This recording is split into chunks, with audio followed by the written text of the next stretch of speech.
But I think if we stay focused today, we'll be all right, because we do want to keep moving on that tiny house. So we are going to use the tools, but I want everybody to be really extra careful the day before the vacation. So for safety, I want to talk about the radios. We've been using these, and we had a protocol that we only push this alert button. When we first started using these, I was like, this should only be for an emergency. But I'm noticing that sometimes because the tools are on and the shop noise and the vacuum, like when we're talking back and forth, we're missing some of the communication. So why don't we go ahead and just start, anytime we want to say something to somebody, hit the call button, it'll alert everybody that someone's talking, and we can pay attention to the whole thing. Does that make sense? And then just remember, talk clear, slow, and you know, the over. And if you understand what someone says, copy, all that good stuff, right? Try to work up the lingo a little bit. We're all set on the proper channel, so we're good there. So that's that. All right, so we've been busy, and a lot of people have been doing a lot of good things. I just want to acknowledge that real quick.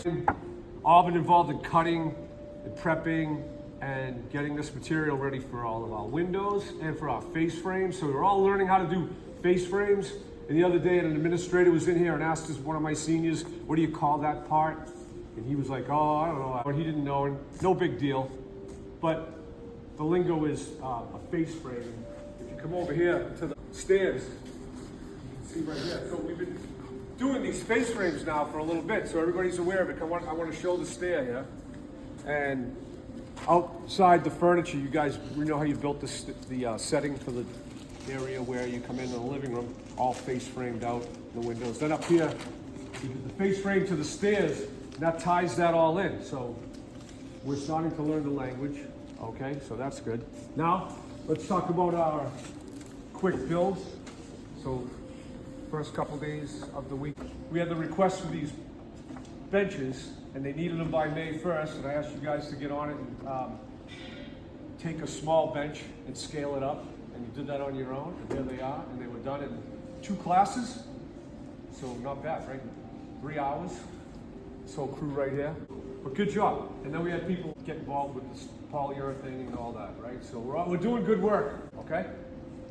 So let's have a good, safe day. Let's get a lot of work done. Done, everybody, go.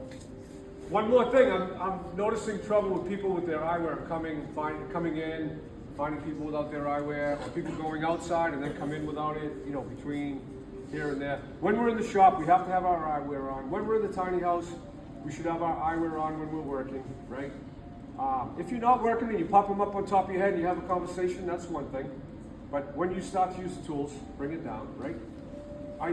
I think part of the issue though is some of you don't have these nice DeWalt ones that we have. You're using the QPS ones, the little cheap plastic ones, and they fog up and steam up and get uncomfortable. So make sure you get a pair of these if you don't have any already, okay? You'll find them to be more comfortable. All right? All right, now, good. Let's go to work.